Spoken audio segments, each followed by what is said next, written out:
Yo, what's going on, everybody? It's your boy Naruto Explain here, bringing you guys another Boruto 2 Blue Vortex discussion. And now that Boruto 2 Blue Vortex Chapter 1 is out, we have to discuss one question that is on so many people's minds, which is given that Boruto showed up to step on Code's face and tell him that he has no Riz and to stop scaring all the women away. But this battle between Boruto versus Kawaki versus Code that was set up at the end of the chapter, one noticeable absence that we had in the chapter itself was the location of Sasuke Uchiha, someone who everyone has been anticipating seeing after the Boruto time skip, but with Sasuke nowhere to be found and us learning that Boruto has been hunted down by Code for a majority of the 3-year time skip, this brings up the question of, did Code kill Sasuke during the time skip, and is that why Boruto looks so angry? Now, let's be clear about this right up front. Sasuke has had death flags in the series for a while, but he's managed to avoid getting killed off for the longest. However, this worry about Sasuke has once again gotten renewed given that Code pulled up to attack the village and has a scar over his eye, and the person that he specifically targeted was Sarada, the daughter of Sasuke, someone who he would have engaged during his time hunting down Boruto. And it would also make sense given that Code currently has a scar over his eye that looks a lot like it was given to him by a sword, but given that both Boruto and Sasuke are wielding swords, that's up for grabs as to who could have actually given him the scar. The other thing worth noting is that from a narrative perspective, it would make sense why Boruto was racing after Code so quickly and why he was so aggressive towards Code as he was. Narratively, the idea of Code killing off Boruto's mentor during the time he was chasing after Boruto is low-hanging fruit. I get why there are a lot of people worried that Sasuke is dead, and while I am someone who does believe that Sasuke is going to bite the bullet at some point in time in the series just because of his statements of Boruto about proving his resolve to the village, which in context in the Boruto manga being referenced to Boruto having the resolve to allow Kawaki to kill him in order to protect the village, gave me the same death flags that Jiraiya had in the Search of Tsunade arc when Tsunade poisoned him when they were drinking right before Tsunade went to meet with Orochimaru, and Jiraiya made it clear that he would kill Tsunade if she was seen as a threat to the village, and he'd give his life to protect the village. With hundreds of chapters later, the death flag was paid off by him making the promise to come back to Tsunade after he went to the Rain Village, only to be killed by the Six Paths of Pain. Sasuke, between his comment to Boruto, the way he was almost killed fighting Jigen when Naruto got captured the first time and was left beaten so badly that Sasuke had to be healed up by Sakura, and the way that Boruto in the anime had to use his compression Rasengan to save Sasuke from being killed, he had a ton of close calls. And let's be real for a second. Sasuke is in the position where he's fighting against Code and all of his claw grinds. That's basically someone in Code who is stronger than Jigen but weaker than Ishiki, which, just looking at the power level charts, Sasuke's power level doesn't go nearly as high as Jigen's, let alone Code's or even Ishiki's. So between fighting Code and the 10-tailed soldiers that he's created, which are imbued with Code's chakra, that's a huge obstacle for someone like Sasuke to overcome. Even when he has someone like Boruto fighting alongside him, that's a lot of chaos that one has to try and actually sift through. So even though I think Sasuke is in danger, I don't believe he's in danger of being killed right now, which is the biggest thing that a lot of people are freaking out about. From a narrative perspective, when you decide to kill someone off as beloved as Sasuke and a legacy character to the original series that you're a sequel for, you can't do such a thing off screen unless it's an extended flashback that is super extensive. The best thing to do is, if you're going to kill off said character, is to do so in the chronological events of the story to maximize the payoff. When you're taking a character like this out, you want to make them die in both a way that will break the hearts of fans as well as leave the fans of the character feeling as if the character died in a way that is befitting to them and close the actual character arc, a true sense of finality. That way you get all the benefits of a well-smirched situation, which is where the readers go through all the stages of grief and they begin to bargain against the story, finding small changes that could be made to the situation to keep the character alive, having them wish for the story for the way that they wished it would be ideally, and weigh it against the cold reality of what the actual story itself is. The next thing is that when you write off a character such as this, you got to give them a proper send-off. The reason why Kurama dying worked so well in the way that it was is that we were set up, and if you kill Sasuke, you got to take a similar approach. We had the stakes being raised as the time went on. Naruto and Sasuke got bodied by Jigen, Momoshiki just appeared using Boruto's body, body. They just learned that Boruto's having his soul overridden by Momoshiki's DNA. Jigen got killed, which left Kawaki without the karma, but they were told that Ishiki was even stronger than Jigen and he was getting reborn and coming to place a karma on Kawaki in order to get a perfect body and feed Boruto to the Ten Tails to harvest the chakra fruit. Naruto attacked Ishiki and confirmed that Ishiki was stronger than before, and we as fans were left wondering how were they going to survive against someone who was stronger than Jigen, who they couldn't even defeat, but now they needed to actually defeat Ishiki. That's what we call raising the stakes, making a seemingly impossible situation and paying it off in a super unexpected way with the power-up via barrier mode. And given the massive power-up, there was a huge price that needed to be paid in exchange for it. We were told it would kill Naruto and Kurama, but in the end, we learned only Kurama died, which both pulled out the hearts of fans when he died, as well as left Naruto mourning after losing a piece of himself, and also left him significantly weaker than before. There were clear stakes being set up beforehand. You got a glimpse of hope, you had a tragic death, and a long-lasting effect after the death. Anything less than that is not going to be acceptable for someone like Sasuke. There has to be a level of care given to the character when they're being written out the story. He needs to be given a chance to show his full capacity. Fans need to feel a sense of dread, and they need those moments where it begins to sink in that things are not going to end well for such a beloved character. That's part of the problem with the Jigen fight, if we're being honest, and a repeat of the Jigen fight for Sasuke's death, that would be a huge bad idea. I broke it all down extensively in my Why Jigen Won video, where I literally had to explain how full power Karma Seal Jigen was a walking hard counter to Naruto and Sasuke's entire ninja arsenal, but the fact that I had to explain that so in depth means that the story did not do a good enough job spoon feeding the readers the fact that Jigen was a hard counter. Shonen fans, in a lot of cases, they have a short attention span and they have an even shorter memory, which is why you have to use battles to remind people of certain abilities characters have. While I think if Naruto and Sasuke would have used every single attack in their arsenal and had Jigen neg diff every single one of them, it would have led to even more outrage. It at least would have given people the chance to see that there was no hope. Every jutsu that you can think of gets hard counter. It would crush the fans, but again, it would show them they had no chance to win. You need a similar thing to happen with Sasuke. Have him fight someone he has no chance against, but don't make it a one-sided kill. Give him the chance to show off that high intellect. Give him the chance to pull out some strategies and some traps and then have them all fail. Give Sasuke that moment of emotion where we see what he's fighting for. The village, his family, his redemption. Allow Sasuke the chance to wrestle with knowing that his only way out of this situation is death. That's why Jiraiya's death worked so well. It allowed us to see Jiraiya get pushed into a corner, escape that corner by going into Sage mode, get the upper hand briefly, have a chance to escape, and then choose not to escape in order to get information for the village, and it resulted in him dying a brutal death. But in the last moments we saw was something super heartfelt because he was thinking about his student Naruto.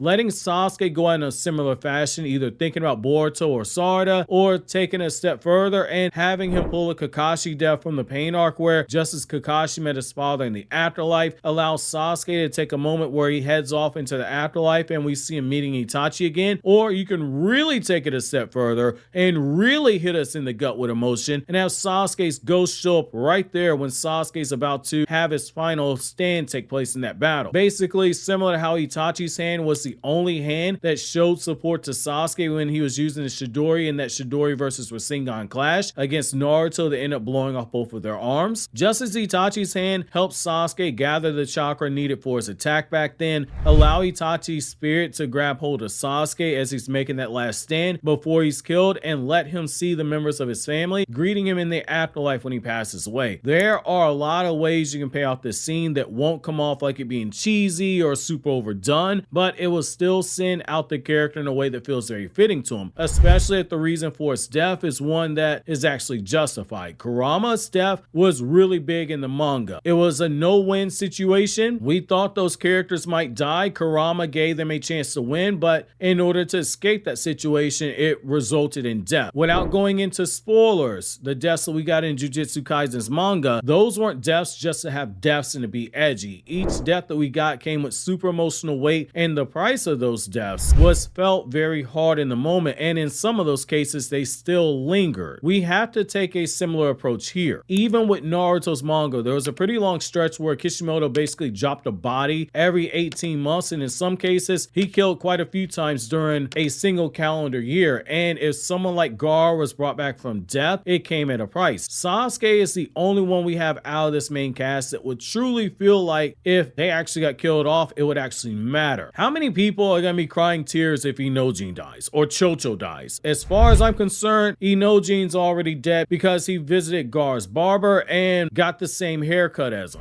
The only question that we have right now is which character is it that deserves the honor of killing off someone as beloved as Sasuke? Could you take the route with Code that the WWE is taking with LA Knight, where he went from losing match after match before getting his current push that he's getting to become the next superstar? Is that what we're currently seeing with Code? He's taking L after L after L, with Kawaki beating him down when Kawaki reawakened his karma seal, Damon beating him down after Code got his limiters taken off, Boruto beating him down when Momoshiki took over Boruto's body, and it's basically just the three of them taking turns to whip his ass like he's a kinky OnlyFans model. Sure, that could be it. That might explain why the statement exists where Shikamaru said that Code is a manageable threat with his limiters removed when he debriefed Team 7 on the mission to guard Ada. Maybe that's to set the stage for Sasuke to actually show off against Code. Do so in a way to where it's manageable, but ultimately he falls because Shikamaru made that statement thinking that Naruto is going to be there, but now it's just Sasuke. If you have Kawaki kill Sasuke, that's going to push Boruto the same way that Nagato pushed Naruto by killing Jiraiya. But if you do this route, it's going to make that Naruto reunion with Kawaki that much more interesting. I'm curious to know who you guys think should actually kill Sasuke, and if you think Sasuke is indeed currently dead.